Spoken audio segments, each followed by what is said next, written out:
Hola, ¿qué tal? Esta es una nueva videoclase para el segundo año de la Escuela de Psicología Social. Yo soy el profesor Sebastián Nicoletti y el tema que vamos a tocar hoy es la segunda clase de medios de comunicación, que es continuación directa de la clase anterior y que bueno, les recomendaría que la viesen aquellos que todavía no la vieron. Entonces, vamos a continuar con esto de los medios de comunicación.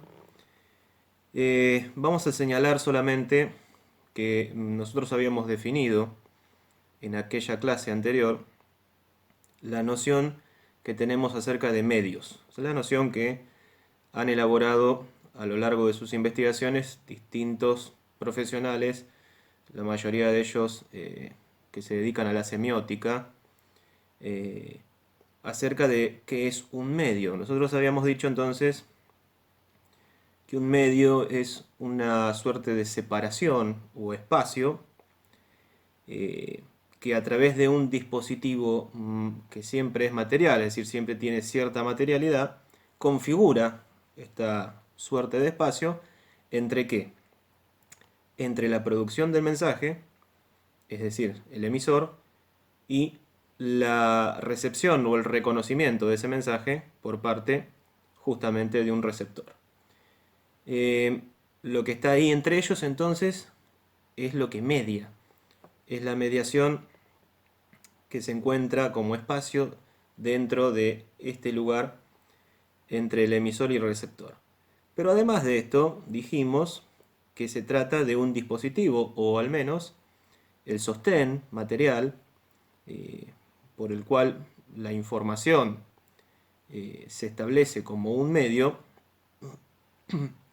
hace uso de distintos dispositivos que a lo largo de los años han ido evolucionando, desde un pedazo de papel hasta el más moderno teléfono celular. eh, Todo lo que se les ocurra, la gama de diferencias que ustedes puedan imaginar entre estas dos materialidades, son dispositivos. Son dispositivos que, como les digo, a través de la tecnología han ido mejorando muchísimo. Pero el hecho de, por ejemplo, escribir una carta y enviársela a otra persona, eh, conlleva en sí mismo este hecho una cuestión material, que es justamente el papel, la carta, que es el medio como dispositivo que se utiliza para enviar un mensaje. De esta misma manera, el medio, entendido como dispositivo, que es un dispositivo técnico porque justamente a nivel técnico y tecnológico esto ha ido mejorando y es además una herramienta. Este dispositivo técnico, entonces, para comprender la función de los medios en el acto comunicativo, tenemos que sumarle o agregarle además los usos sociales, es decir, los usos que las propias sociedades hacen de estos dispositivos, porque el seguir usándolos o el dejar de usarlos, o la manera en que los distintos grupos humanos eh, digamos, le van a dar una utilidad a estos dispositivos, es lo que va a ir configurando que sean parte del medio, es decir, que el medio sea un dispositivo técnico más sus usos sociales, es donde entra de lleno el análisis semiótico, ¿sí? Que ustedes conocen como la semiosis, ¿sí? La semiosis social, el estudio de los discursos, el estudio de los actos comunicativos, etc. Está todo englobado dentro de lo que nosotros entendemos medio. Entonces, un medio básicamente es esto. Es un dispositivo técnico al cual se le adhieren o se le suman los usos sociales.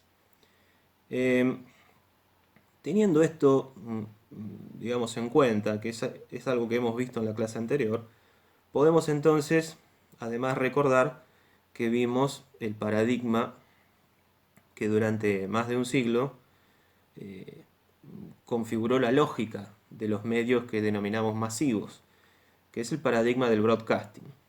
A este paradigma, a medida que fue pasando el tiempo y avanzando, digamos, no solamente el tiempo, sino justamente los dispositivos que se fueron tecnificando y a través de la tecnología fueron mejorando muchísimo más, eh, empezó a, digamos, erigirse un nuevo sistema en las comunicaciones que, digamos, empieza a erigirse lentamente, paulatinamente, como un nuevo paradigma. Pero es un paradigma que va a coexistir con el anterior del broadcasting. Este nuevo paradigma se ha dado en denominar networking.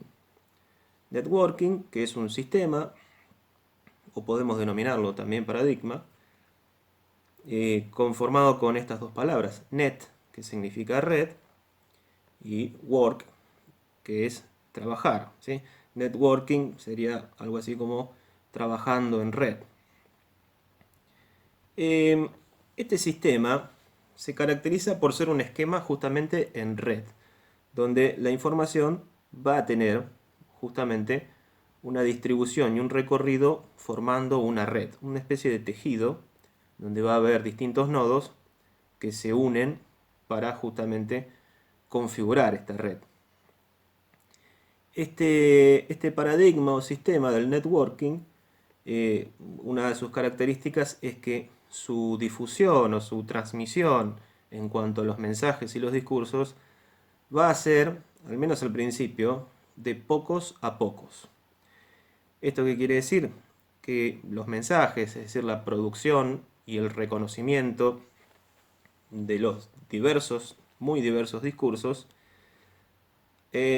van a empezar a circular, pero entre emisores y receptores individualizados. Ustedes recordarán que en el paradigma del broadcasting, los receptores eran anónimos, colectivos. En este caso, en el networking, no. Son receptores individualizados. Esto, digamos, quiere decir que esa red va a estar configurada por contactos, amistades, conocidos, grupos de interés, pero todos ellos son personas que están dentro de un marco de reconocimiento del propio emisor. Es decir, el destinatario no es un desconocido, sino que la red se configura justamente entre contactos. Eso individualiza al receptor. Ahora sí el receptor tiene cara, es alguien, deja de ser un anónimo perdido. Y digamos, esto es una de las características que inicialmente tiene el networking. Aunque después hay muchas discusiones en esto. A través de, digamos, los estudiosos han debatido y siguen debatiendo si el networking no ha tomado bastantes elementos del broadcasting y se han fusionado. Pero en principio el networking funcionaría de esta manera. Y bueno, estas nuevas mediatizaciones que nos brinda, digamos, la tecnología, lo que va a facilitar o permitir es visibilizar diversos segmentos sociales, comunidades, diversos colectivos, redes de afinidad, etcétera, que antes la masividad y el anonimato ocultaba o quedaba relegado o simplemente los ignoraba. Es decir, la masividad y el discurso unidireccionado a la búsqueda de llegar a la mayor cantidad de gente posible y teniendo en cuenta que el receptor era una especie de ente genérico anónimo, digamos, eso al cambiar y al configurarse ahora en segmentos precisos de la sociedad,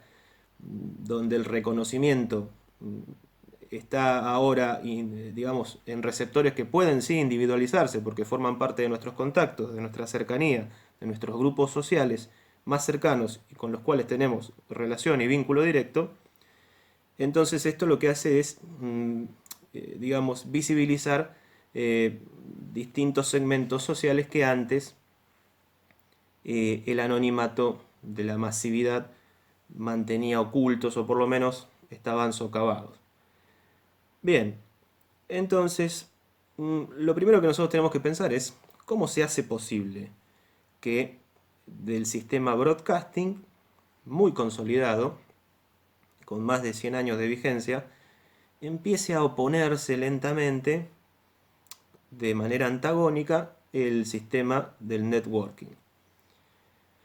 Bueno, el factor fundamental ciertamente es la tecnología, es decir, el avance tecnológico, que esos dispositivos de los que hablábamos antes, dispositivos técnicos que configuran la materialidad en el propio hecho de la mediatización, hayan avanzado de tal manera y en tal grado, es el factor justamente fundamental que ha permitido el surgimiento del networking, este tipo de comunicaciones que ahora son mucho más personalizados, que son más visibles, que son acotados a grupos de conocidos, de contactos, etcétera, etcétera. Esto lo ha permitido justamente la tecnología. No es el único factor, pero sí es un factor fundamental, pero no es el único factor. Piensen ustedes que, bueno, de cierta manera es el puntapié inicial, pero una vez entrados en la que se denomina la era del conocimiento, ciertamente la tecnología es el puntapié inicial que va a dar lugar a que se dé o que se configure un sistema comunicacional del estilo del networking. Pero no es el único factor a tener en cuenta.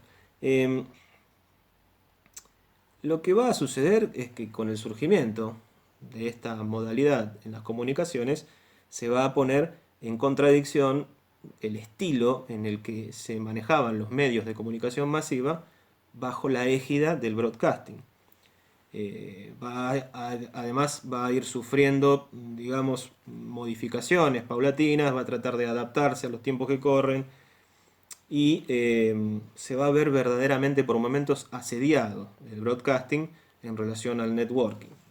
Eh, por otro lado, nosotros, además de diferenciar las características entre el sistema broadcasting y el sistema networking, que son francamente opuestas, lo que nos propone el teórico ver, y es algo que yo les quiero explicar especialmente porque el teórico ocupa muchas hojas con esto, es que abunda en la historización acerca de los medios masivos tradicionales y especialmente hace hincapié en la música.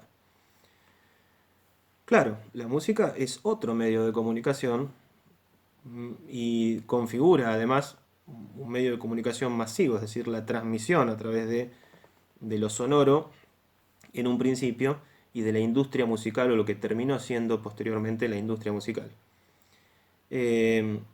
Bueno, el autor que manejamos en el teórico es José Luis Fernández.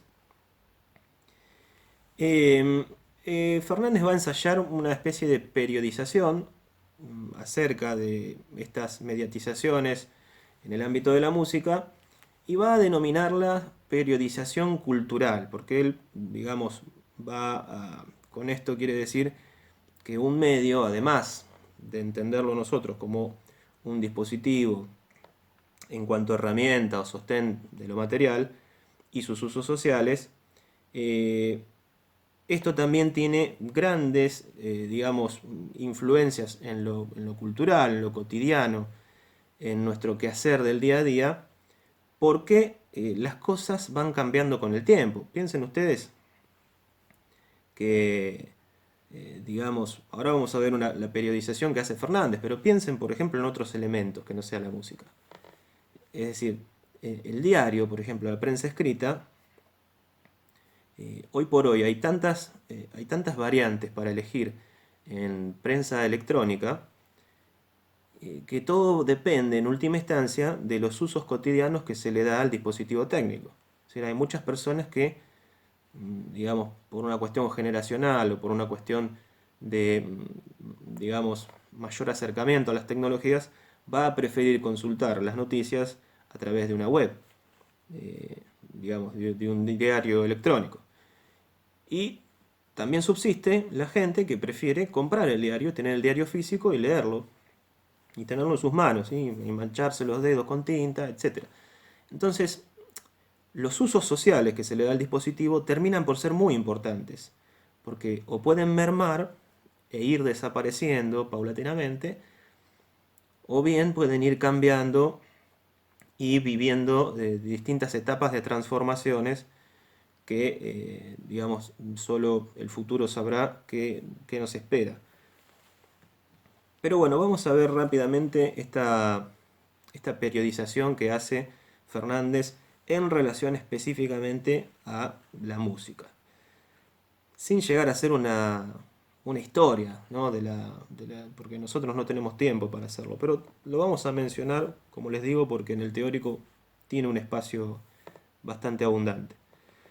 Él va a encontrar que hay cuatro etapas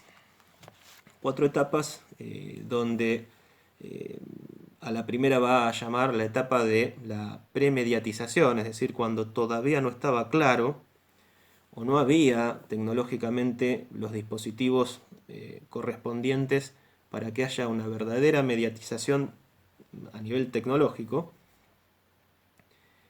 Y justamente entonces por eso él lo denomina como premediatización a este periodo, porque justamente corresponde a un periodo anterior a las mediatizaciones del sonido y de toda su organización en una posterior industria musical.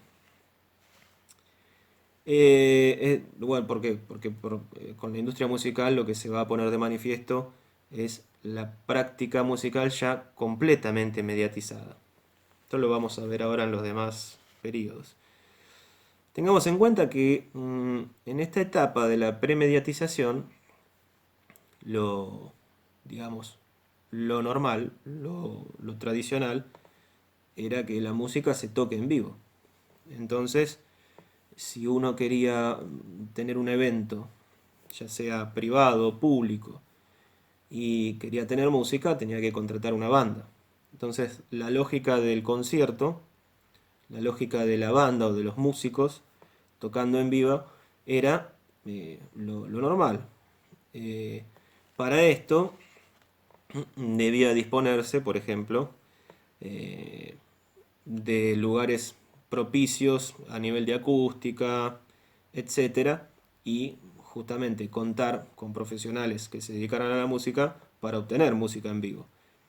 Piensen ustedes, por ejemplo, que estamos hablando de una época donde no existía ningún tipo de aparato ni dispositivo técnico para grabar la música. Entonces, la única posibilidad en esa era de la premediatización era la música en vivo. Por lo tanto, estaba regida esta etapa por una lógica del concierto, la lógica del concierto en vivo.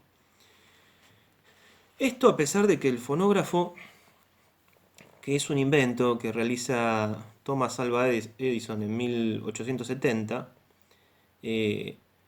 digamos ya en ese momento irrumpe el fonógrafo como invento, así que era capaz de justamente de grabar sonidos y reproducirlos. Y por supuesto, no solamente se grabaron voces, sino que también se grabó música, claro está. Pero esto todavía no, a pesar de la época, 1870, la época que estamos hablando, esto no constituyó de forma inmediata, ni mucho menos, un, un elemento que le diera a la música una suficiente masividad. Es decir, todo lo contrario, era un aparato que además de ser muy caro en ese momento, era poco accesible. Y esto en principio, aunque fue un invento muy importante, no configuró ningún tipo de masividad.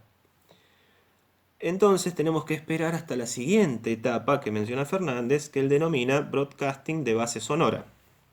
Estamos hablando que comienza a desarrollarse de modo muy incipiente entre los años 20 y los años 50 del siglo XX, es decir, del siglo pasado. Fundamentalmente, el elemento como dispositivo técnico que se cuenta en esta etapa es la radio, la radiofonía. Con la radio entonces podemos decir sí que comienza incipientemente una industria musical. No solamente porque la música ya existen los dispositivos para grabarla y reproducirla, sino que además hay toda una industria a través del disco. Y esto moviliza industrias adyacentes o paralelas que van a confluir en la historia de la música como industria, que son por ejemplo la industria gráfica. Los medios gráficos también van a ser muy influyentes en cuestión de no solamente de la publicidad, sino del diseño, por ejemplo, de la cartelería para los eventos, ¿sí? Eventos donde va a tocar una banda, donde va a haber un evento musical. Entonces, a nivel gráfico, a nivel fotográfico, eh, la imagen, todo lo que es la imagen va a acompañar mucho en esta etapa a la música. Sin embargo, claro, de lo que estamos hablando fundamentalmente es del desarrollo de la música como industria. Pero no hay que perder de vista esto de que los medios que se valen de la imagen, como son los medios gráficos, van a tener mucha incidencia en esta etapa. Y muchísimo más esto va a explotar cuando el cine incorpora además la música y los sonidos. Cuando el cine comienza a ser sonoro y el éxito entonces ahí sí se convierte en masivo. Ahí sí podemos decir efectivamente que se masifica y ya lo que era incipiente como industria, ahora sí ya es realmente una verdadera industria. La industria musical tiene un éxito tremendo a través de la propia música, pero también con mucha compañía de lo visual, de la gráfica, de lo fotográfico y del cine, que incorpora el sonido y la música. La siguiente etapa que menciona Fernández es el broadcasting de base audiovisual. Acá ya tenemos que pensar que esta es otra mediatización, pero que se va a dar por un elemento que va a surgir a nivel de dispositivo tecnológico, elemental para esta periodización, que es la televisión. Cuando aparece la televisión, con mucha fuerza a finales de la década del 50 del siglo pasado, y que se va a consolidar además durante la década del 60 ya como un medio de comunicación masivo, tenemos que tener en cuenta que de la radio, de la experiencia, del uso social de ese medio, se pasa muy rápido la televisión, muy rápido, el pasaje es muy rápido. En el cine, por ejemplo, empieza a generarse toda una industria con géneros como el musical, por ejemplo. También surge en la gráfica eh, todo, todo un movimiento muy, muy artístico que se va a plasmar en lo que se denominó el arte de tapa. No solamente en cartelería, sino en el arte mismo que se le daba a las gráficas para diseñar, por ejemplo, las tapas de los discos, etcétera, etcétera. Pero con la televisión, decíamos, entonces eh, la música empieza a tener, digamos, ya no se usa o deja de usarse paulatinamente eh, el tema de llevar bandas invitadas a la radio, cosa que se hacía, por ejemplo, en los años 30 o 40, y ahora sí, en los 60 se empieza a llevar bandas invitadas, pero los programas de televisión. Esto es mucho más exitoso, tiene mucha más difusión y mucho más impacto. Entonces por eso es que decimos que rápidamente de la radio se pasa a la televisión. La televisión realmente le gana, digamos, la pulseada a la radio en muy pocos años. Se hace habitual entonces ver performance de distintas bandas en televisión y además esto se dan cuenta los medios en particular que esto genera mucha audiencia, que la gente espera realmente ver a sus ídolos de las distintas bandas musicales que aparezcan en televisión. No solamente escucharlos, sino verlos, que les hagan entrevistas, etcétera, etcétera. Esto va a ir configurando un estilo que va a, digamos, a plasmarse a finales de los 70 ya con mucha más fuerza y que en los 80 deviene, por ejemplo, en la confluencia entre la música y el audiovisual y la creación de los primeros videoclips. Creación de los primeros videoclips, digamos, a nivel ya muy artístico, muy elaborados. Nosotros acá en la Argentina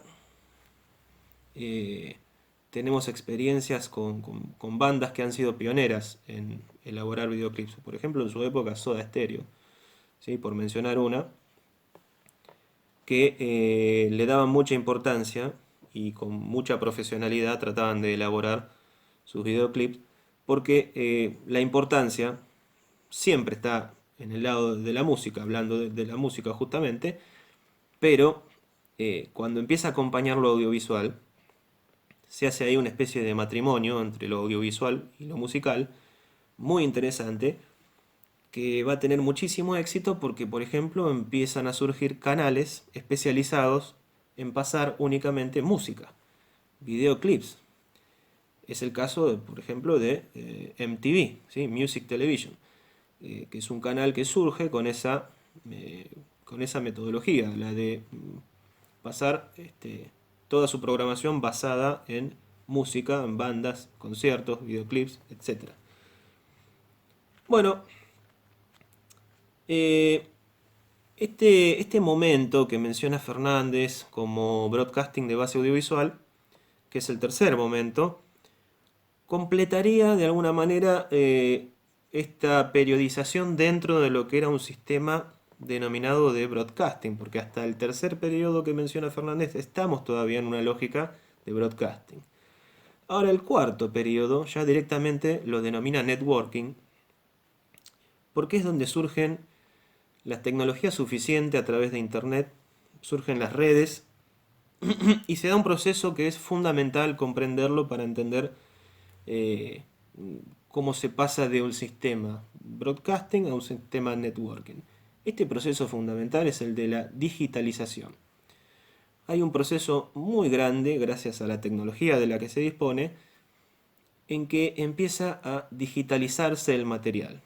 ¿Para qué? Para que pueda estar sostenido en otro tipo de tecnología y ya no depender ni del ni del disco, ni de la cinta magnetofónica, eh, ni de toda la tecnología anterior. Cuando la música, entonces, en base a la tecnología y a los propios procesos tecnológicos que le permiten digitalizarse, empieza entonces el fenómeno de que la música va a estar disponible en distintos soportes relacionados con Internet. Va a estar en las redes y de las redes es muy fácil acceder a ella, es muy fácil bajarlo, es muy fácil compartirlo. Va a haber incluso, digamos, con el tiempo, canales como YouTube, donde uno puede buscar la música que quiere, el videoclip que tiene ganas de ver en ese momento, buscarlo, disfrutarlo en el momento. Esto después eh, va a haber varios, digamos, formatos que son mucho más nuevos, pero por ejemplo después va a surgir Spotify y muchos otros que ustedes deben conocer, donde la música realmente vive este primer periodo de digitalización para luego estar casi al alcance libremente. Lo cual no deja de producir inconvenientes a las discográficas, a los sellos discográficos y a las propias bandas, digamos, que son las más vendedoras, digamos, las que más venden, empiezan sí a tener problemas en los años 90, finales de los 90, principios del 2000, empieza a haber toda una batalla entre sellos discográficos y los derechos por la circulación de los distintos temas que andan pululando por internet. Pero esto va a derivar, más allá de algún que otro juicio, va a derivar en que va a haber una gran liberación de material, va a estar al alcance de cualquiera en cualquier momento, y esto ya sí configura una etapa de esta periodización que propone Fernández, que está dentro netamente de un sistema que ya no responde al broadcasting, sino que es más bien un sistema que está bajo la égida del paradigma del networking.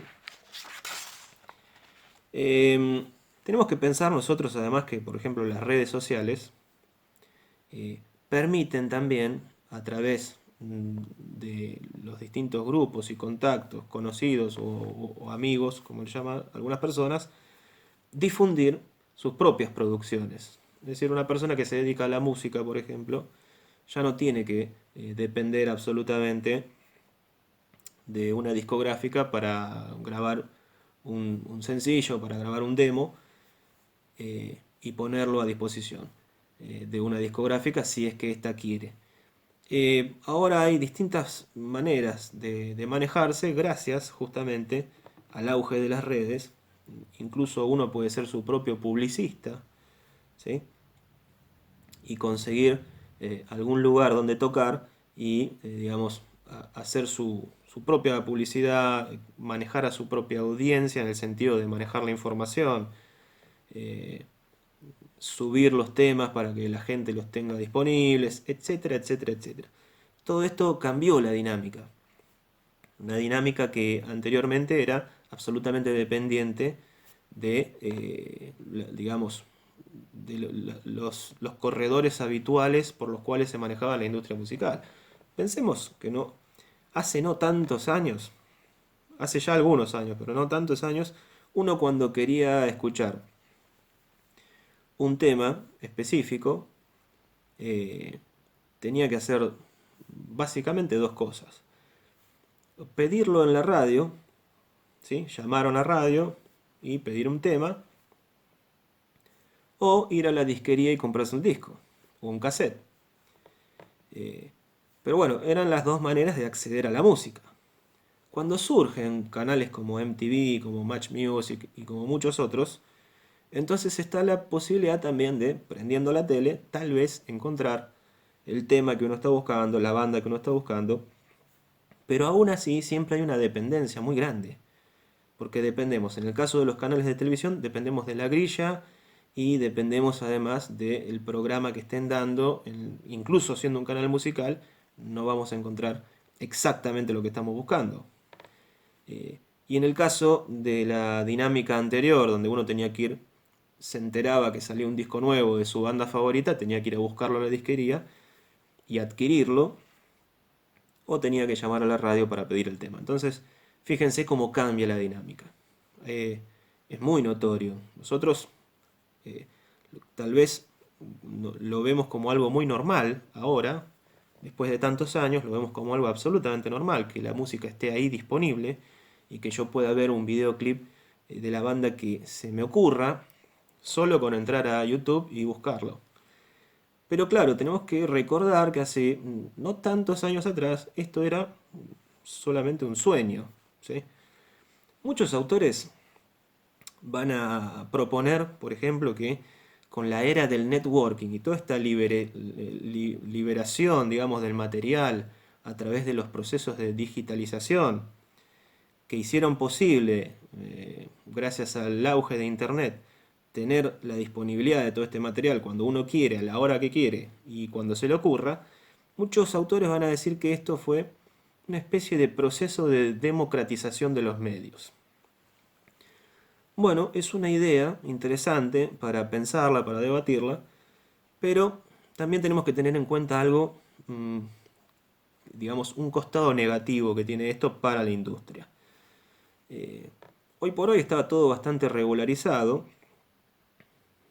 todavía no del todo, pero bastante.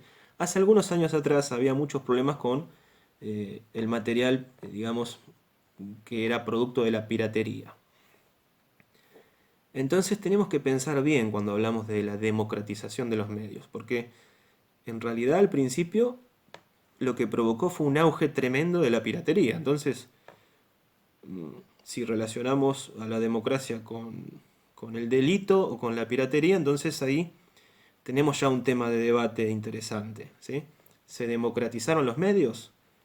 Y algunos pueden pensar que sí, pero otros pueden pensar, ojo, porque eh, esto llevó a la ruina a varios en la industria musical y fue el auge de la piratería y nadie pagaba nada y la música estaba ahí liberada sin pagar derechos, etcétera. Bueno, entonces esto hay que pensarlo muy bien. Eh, Sin embargo, también esa libertad para acceder a los contenidos también tiene o soslaya, a veces muy solapadamente, a veces uno no se da cuenta hasta que lo piensa, pero también hay algo que observar en esto, que es que siempre se necesita tener un proveedor de Internet. Entonces, ¿hasta qué punto estos medios son tan libres como parecen ser? Porque en realidad nosotros dependemos de un proveedor. Y si ese proveedor digamos, no tenemos acceso, dejamos de pagarlo por X motivo y lo perdemos, entonces, bueno, la accesibilidad se corta, no existe, y esa sensación de libertad que teníamos desaparece. Entonces hay que tener cuidado con estas cosas. Son temas de debate, son temas para pensar, y que justamente hablando de los medios, eh, eh, es bueno plantearse estas cosas y pensarlas y debatirlas. Esto, bueno, en relación a la música es todo lo que voy a decir, porque en el texto es muy abundante, se explaya bastante sobre esto. Quiero dedicarme más que nada a que hablemos ahora de la televisión. Nosotros, los que somos de cierta generación, eh, la televisión sabemos que ha sido el medio principal, el medio masivo, pero por antonomasia, lejos. Podríamos decir que el rey de los medios masivos durante muchísimos años y décadas ha sido la televisión. Hoy eso está en discusión, está en seria discusión, pero al menos durante muchísimos años la televisión ha sido parte de nuestras vidas. Entonces es muy importante entenderlo eh, para comprender justamente que a través del análisis de los medios masivos y específicamente de la televisión, nosotros también estamos introduciendo de alguna manera una visión crítica sobre este tema en relación a lo que nos interesa, que es la psicología social. Porque una, dos, tres generaciones criadas, digamos, por decirlo de alguna manera, frente a una pantalla de televisión, es algo interesante, es algo que debemos abordar y que tenemos que hacernos cargo, que somos generaciones que han vivido a la sombra de la pantalla de la televisión. Entonces no es algo que esté, digamos, que sea extraño o ajeno a nuestras vidas, sino que se ha configurado como un elemento del hogar que uno no puede soslayar, ¿sí? Bien, hablando de la televisión entonces, eh, yo voy a usar a dos autores, principalmente a uno en particular, que es Humberto Eco, pero también vamos a usar autores como Eliseo Verón y Mario Carlón, que son autores que se han dedicado al estudio de estos asuntos, ¿sí? Desde el punto de vista de la semiótica, desde el punto de vista de los discursos, etcétera. Hay varios libros o artículos de Eco que él le dedica al estudio o al análisis de la televisión. Eh, en uno de ellos, que es TV, la transparencia perdida, es un artículo que está publicado dentro del libro La estrategia de la ilusión. Él va a plantear lo siguiente, él va a decir que ha habido dos periodos, básicamente, hablando de la televisión. Un periodo que él denomina Paleo TV y otro periodo que él denomina Neo TV. Él utiliza esta forma de mencionarlo justamente para hacer alusión a lo. Paleo es lo antiguo, ¿sí? Neo es lo nuevo. ¿Qué características percibe Humberto Eco en lo que él denomina Paleo TV? Bueno, lo va a decir. En una primera instancia, cuando comienza el auge de la televisión, allá por entre mediados y finales de los 50, se presenta una televisión como si fuera una ventana abierta al mundo. Es decir, de parte de la propia televisión y de parte de su propia producción televisiva, se da a entender que sus contenidos son transparentes. Es decir, la televisión muestra tal cual lo que nosotros sabemos que sucede y vemos que sucede a nuestro alrededor. Como si se tratase de una ventana abierta. Así como, él está haciendo un juego, también un juego de palabras en realidad, porque es como si en nuestra casa, ¿sí? Tenemos en el living, tenemos una ventana y tenemos el televisor. Y abrimos la ventana para ver la realidad o prendemos el televisor. En una primera etapa, aunque esto suene ingenuo, pero existía la idea de que la televisión era absolutamente transparente en el sentido de sus contenidos, que no mentía, que mostraba la realidad tal cual es, y que esto configuraba una especie de ventana abierta al mundo, que incluso nos permitía desde nuestro sillón ver lo que sucedía no solamente afuera, en nuestra ciudad, sino en el país y en el mundo. Bueno, esta visión, que podemos hoy verla retrospectivamente como ingenua, se sustentaba fundamentalmente en el vivo, el tratamiento de los contenidos televisivos que, digamos, hacían uso del vivo, el vivo, el directo. Muchos autores van a señalar que esta es una época histórica de la TV, ¿no? Es la época clásica, donde hay una suerte de una especie de contrato tácito con la audiencia que da a entender, de alguna manera, o que por lo menos la audiencia lo toma de esa forma, porque es lo que la televisión enuncia de sí misma, esta especie de contrato tácito, donde se llegaba a entender que había una función de la televisión, una función pedagógica, didáctica, basada además en un modelo de educación que tenía que ver con la cultura de Occidente, popular además, medio muy popular, dirigido a un público masivo, a toda la familia en general, eh, donde además en el propio contenido de la televisión, estamos hablando siempre de la Paleo TV, la utilización de grillas era algo muy riguroso, pero también muy claro. Todo el mundo lo comprendía. Es decir, había los dibujitos animados estaban a una hora determinada, antes de entrar al colegio o después de salir del colegio, en los horarios escolares. Las novelas estaban por la tarde o después del mediodía. Los programas informativos estaban en horarios centrales. Es decir, esto corresponde a esa etapa clásica de la televisión donde las grillas configuraban la importancia de los contenidos. Eran muy claras y eran muy estrictas. Y además, si bien la televisión era sumamente popular y sus contenidos apuntaban a toda la familia, también empezaba a haber una, digamos, diversificación en géneros, apuntando o a la madre, o a la mujer en la familia, eh, al padre, a los niños. Es decir, había los suficientes contenidos relacionados a distintos géneros como para mantener entretenidos a todos. Mientras que en lo que Eco denomina Neo TV, se va a dar con el paso del tiempo, con el cambio también cultural, de las experiencias, lo que trae también aparejado los cambios tecnológicos, el avance, etcétera, etcétera, las sociedades van cambiando. ¿Sí?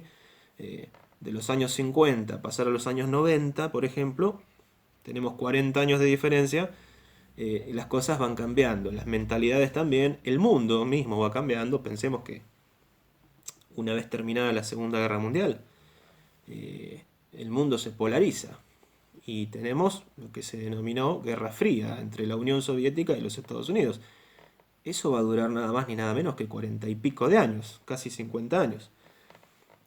Y cuando finalmente la Unión Soviética cae, se desarma, se desintegra, también los especialistas en polemología, en estrategia de guerra, lo que nos van a decir es que no terminó ahí el asunto, sino que hubo una especie de postguerra fría. Por lo tanto, todo lo que pasa en el mundo tiene que ver, al final nos damos cuenta de que todo tiene que ver con todo, ¿sí? Eso no queda ajeno a la televisión, porque justamente los que vemos televisión somos la audiencia. Y si el mundo cambia a nuestro alrededor, las cosas cambian, se transforman, las tecnologías avanzan, es lógico que también la televisión cambie. Por eso es que hay una especie de neo TV a la manera de verlo de Humberto Eco. Bueno, ¿qué características tiene esta neo TV? Deja de ser transparente. Es decir, como si quisiéramos decirlo gráficamente, se cierra la ventana. Deja de ser transparente, pierde la ingenuidad. Además, otro punto muy importante que señala Eco es que la propia televisión, es decir, la propia gente que hace televisión, los propios programadores, las propias empresas que se dedican a hacer los contenidos televisivos, pierden de vista su referente, que era en todo momento siempre el mundo exterior, la realidad. Y empiezan a ocuparse de ella misma, es decir, de la propia televisión, es mirar hacia adentro. ¿Sí? Entonces el contenido va a decir eco, pasa de estar en el enunciado a estar en la enunciación. Es decir, el proceso de construcción de ese contenido cambia de dirección. La televisión ahora se mira hacia adentro y le interesa mucho más mirarse hacia adentro y pierde de vista el referente que era la audiencia. ¿Para qué hacían antes televisión? En los años 60, 70. Lo hacían pensando en la audiencia, pensando en la persona que está mirando, en el televidente. Bueno, acá hay un giro. El televidente está ahí, tiene su televisión en su casa, hace años que la tiene, hace años que sabemos que la usa, es decir, esto es lo que piensan la propia gente que hace televisión, y ya no necesitamos más pensar en la audiencia. Ahora vamos a dar un vuelco, empieza a mirarse hacia adentro la televisión. Y es cuando surgen programas que muestran el detrás de escena, que muestran los errores, que muestran los bloopers, que muestran, eh, digamos, lo que de verdad hay detrás de cámaras, ¿sí? Que durante muchas décadas se nos negó, porque se veía solamente lo que se filmaba hacia adelante, pero el detrás de cámara era como algo sagrado que no se podía nunca mirar, ¿no? El cablerío, la gente dando vueltas, los decorados, etcétera.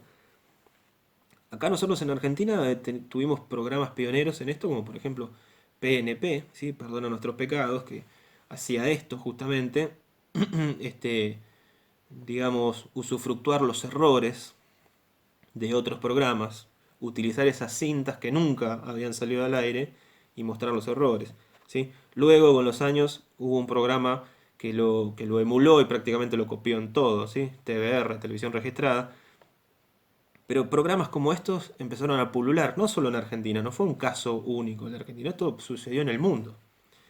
La televisión se transformó en eso. Bien, entonces empieza a haber esta idea de parte de los productores y de los dueños de los canales de que la televisión construye, no solamente produce contenidos de entretenimiento, novelas, no solamente pasa dibujitos animados, sino que la televisión construye esos contenidos. Cuando se dan cuenta de esto, es justamente un momento en que la televisión ya tiene un aspecto, lo que se muestra en televisión ya tiene un aspecto de mucha más seriedad en el sentido de que esto ya es grave, ¿sí?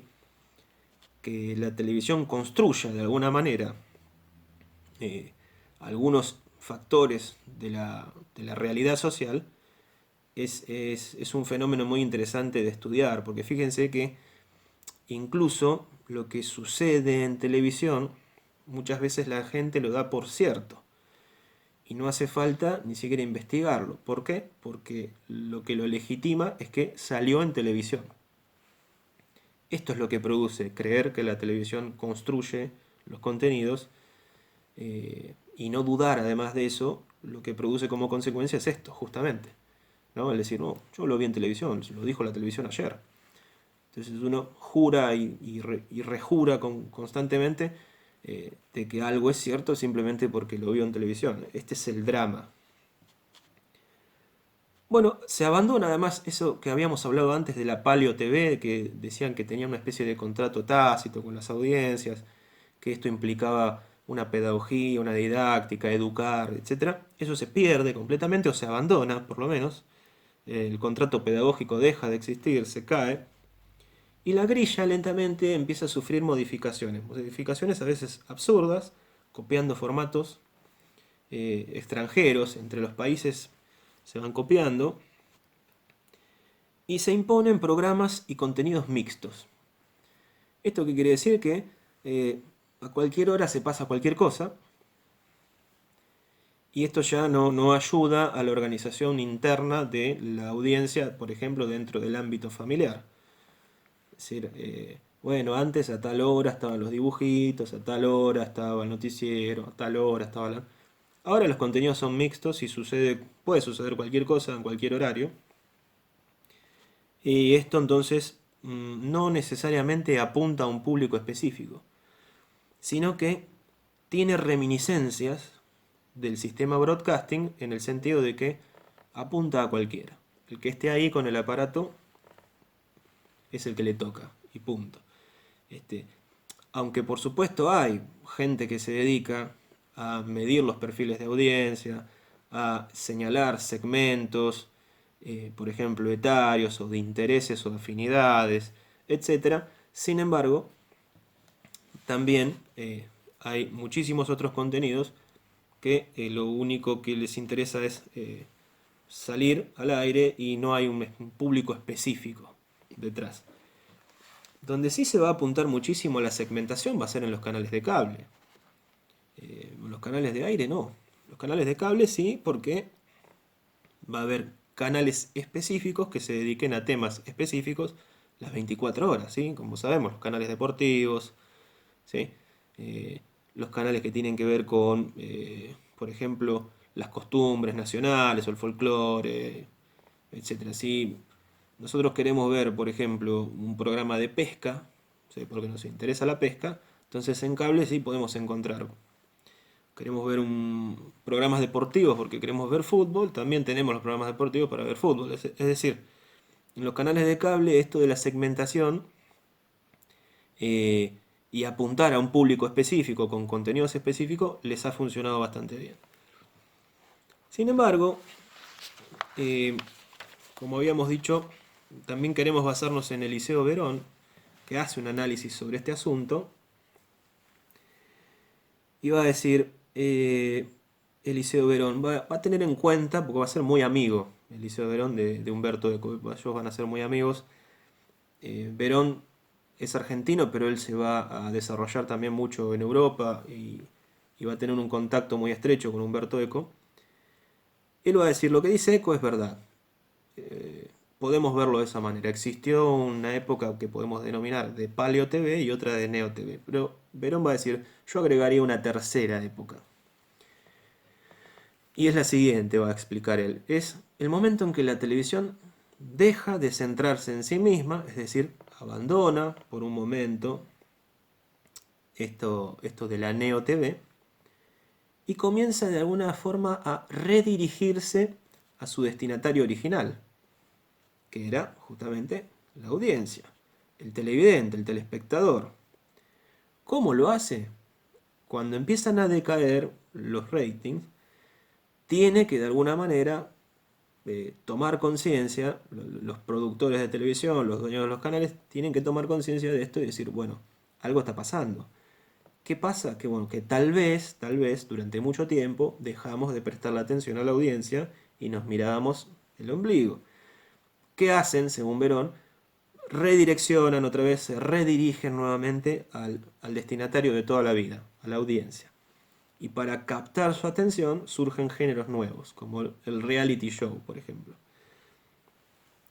Esto es una idea de Verón que no todos comparten, que además fue muy criticado Verón, porque Verón defendió los reality shows, y esto, un académico de su envergadura, mucha gente lo criticó, la verdad que sin mucho sentido, porque él estaba haciendo un análisis además bastante importante.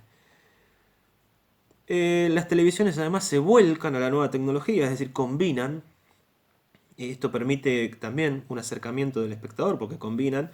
Entonces los programas van a, digamos, van a hacer juegos con distintos, digamos, posibilidades que pueden darse en la red a través de la participación de la audiencia a través de Twitter, de Facebook, de Instagram, enviar fotos, etcétera.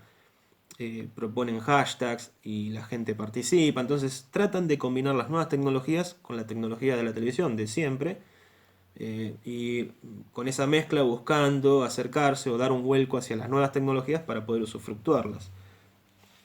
Ahora va a decir Verón, hay una crisis definitiva en la televisión y esta crisis se puede visualizar en su oferta de programación. ¿Por qué? Porque evidentemente poco a poco esa oferta de programación se fue quedando sin demanda, va a decir Verón.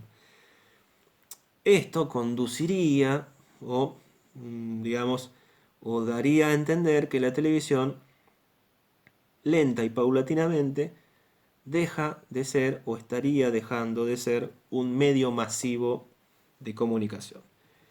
Bueno, esto es una idea que defienden hoy en día muchas personas, ¿sí?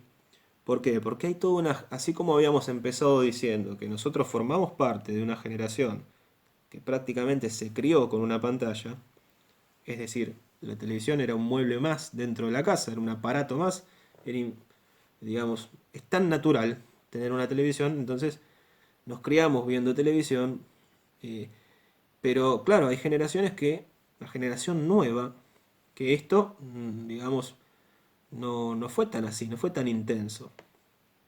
Entonces hay muchos estudiosos que empezaron a hablar de una generación post-TV. Es decir, estaría, por ejemplo, abarcado esto en el grupo, esto que denominan millennials, por ejemplo, donde el avance de las redes sociales, el avance de las tecnologías han capturado a esta generación y le han dedicado todo su tiempo y su empeño a otros medios, pero no a la televisión. Entonces, si uno le pregunta a una persona de determinada edad si mira televisión, le dice con todo desparpajo, no miro nunca televisión. ¿Y qué haces? Y bueno, estoy en la computadora y hago esto, y maneja todos los medios, pero no la televisión. Entonces eso es lo que da pie a pensar en una generación post-TV, que digamos tiene cierto sustento en la realidad.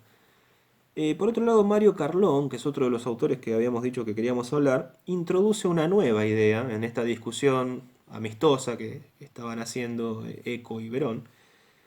Y va a decir, él va a hablar también de que existe una especie de lo que él llamaría meta TV, es decir, una meta televisión. Se refiere entonces a programas que surgen como satélites de un programa central que tiene mucho éxito, mucho rating, y que de los cuales esos programas satélites se benefician. Se benefician de los recursos productivos de ese programa central, ¿sí? Esto lo hemos visto hasta el hartazgo con, digamos, programas que, por ejemplo, programas como el Bailando, por ejemplo, famoso de Tinelli, es un programa que lamentablemente o no, según el gusto de quien mire esto, tiene mucho éxito. Entonces surgen programas satélites que están toda la tarde hablando del Bailando. Entonces se benefician de los recursos productivos de un programa importante central y viven alrededor de ese programa central como si fueran programas satélites, que son absolutamente dependientes de ese programa central. Esto lo vislumbró Mario Carlón hace ya muchos años. Eh, hace 10 o 12 años atrás, por lo menos él ya veía que la televisión se conducía hacia eso y efectivamente hacia ese lugar fue.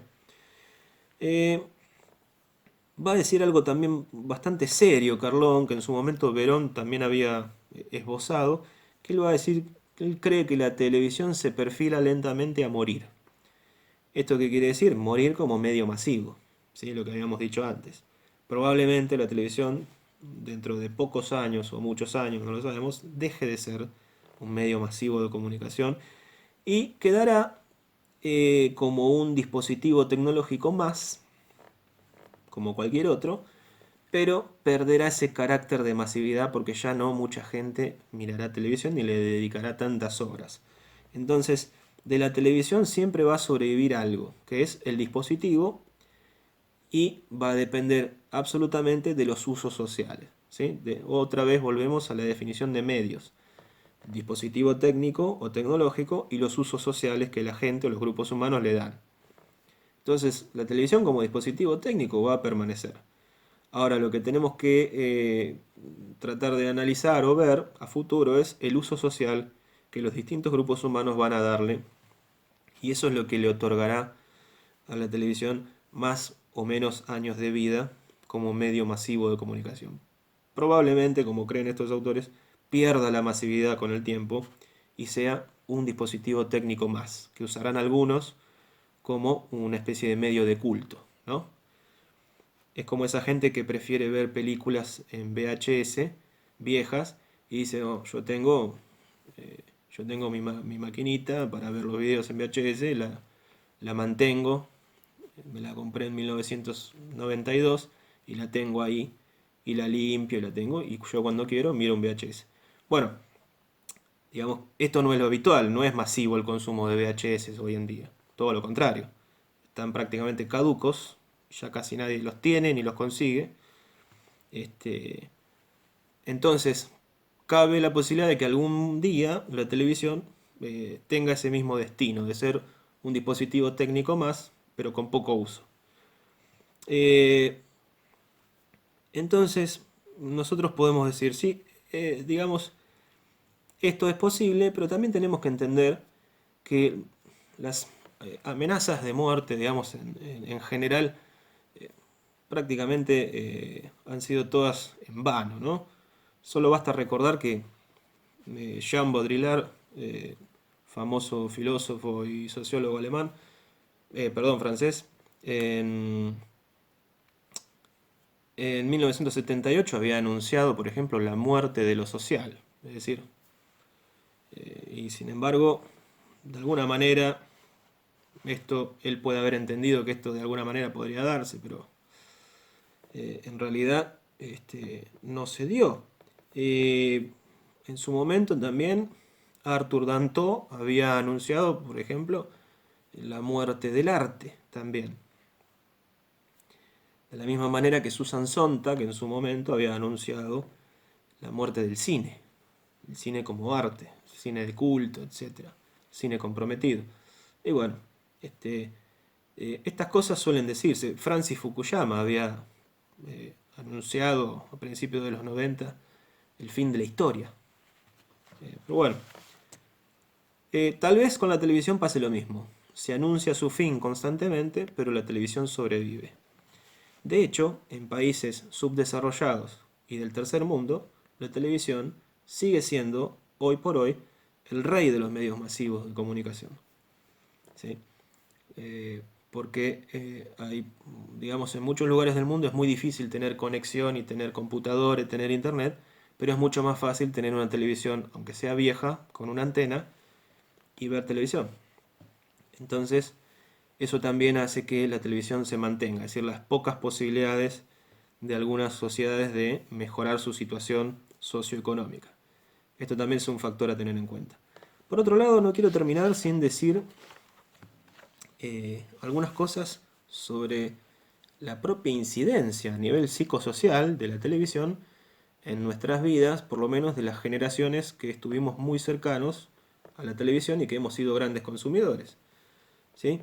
Eh, por ejemplo, esto de ver muchas horas de televisión, muchísimas horas de televisión, esto ha traído muchos problemas. Por ejemplo, a nivel de la salud, desde el mundo de la medicina, específicamente desde la pediatría, empezó a acuñarse un nuevo trastorno que era el de el tiempo de pantalla.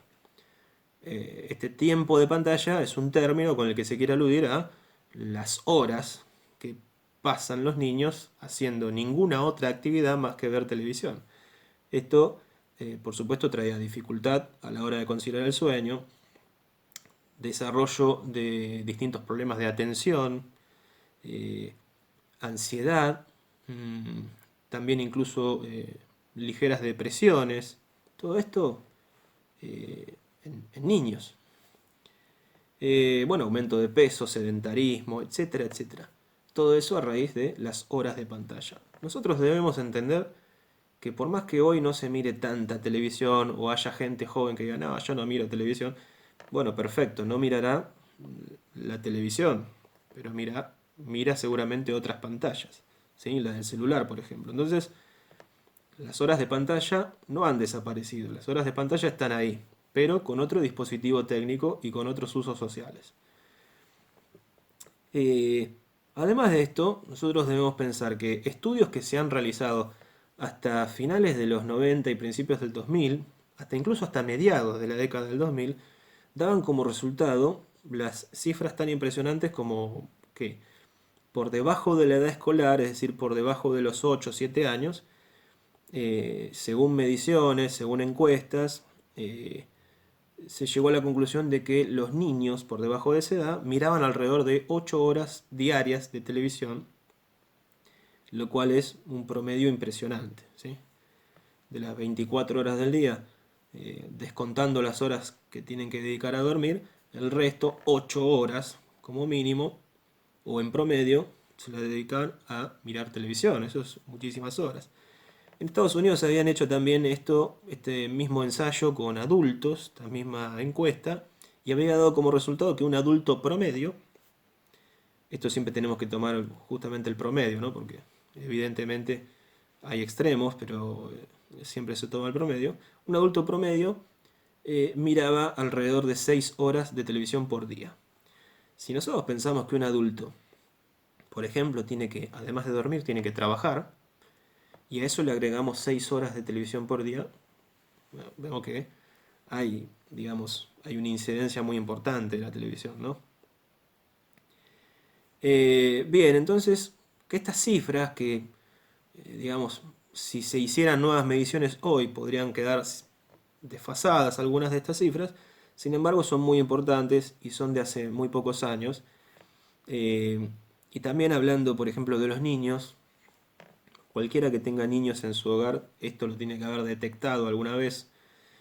Es un estudio que se realizó con menores, menores de 4 años, donde, digamos, la televisión produce un estado de sugestión.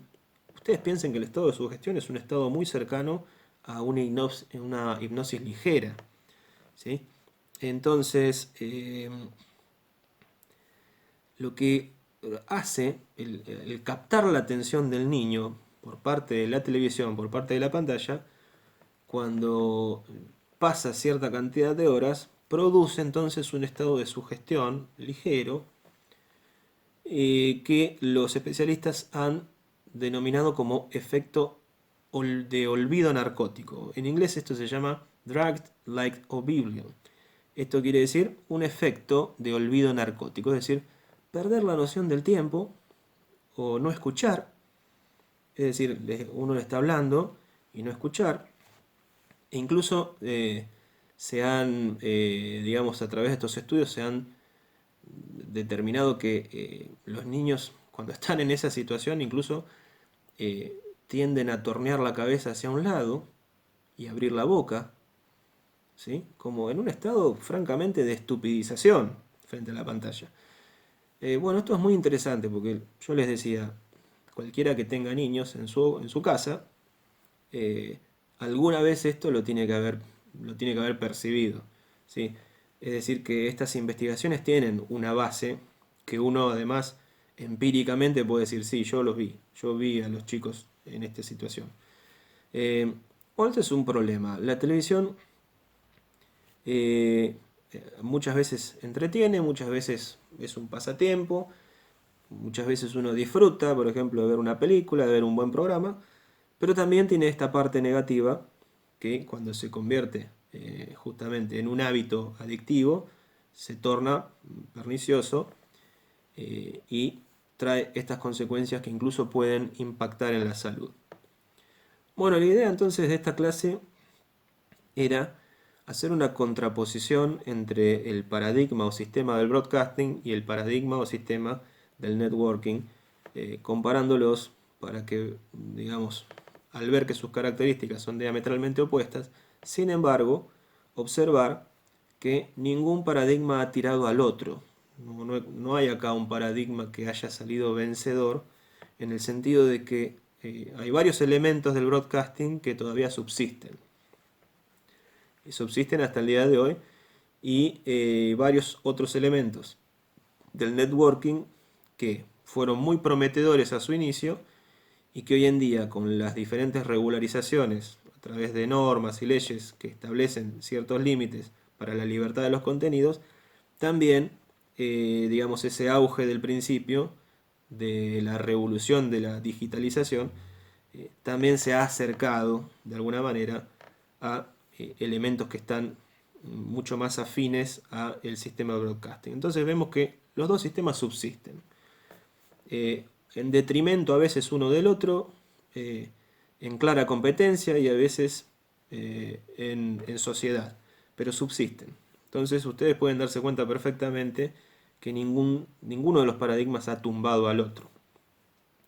Esto era específicamente lo que queríamos ver y tenerlo en cuenta justamente para tener una visión crítica desde la psicología social, desde la vida cotidiana, para entender que los medios de comunicación nos influyen de una manera tan especial, tan particular y tan fuerte, que forma parte de nuestra vida y es en muchos casos indivisible de nuestra realidad, de nuestras decisiones y en definitiva de nuestros vínculos.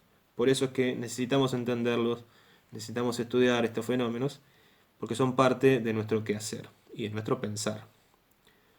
Bueno, eso es todo. Eh, los veré en una próxima videoclase y bueno, que estén bien y hasta luego. Gracias.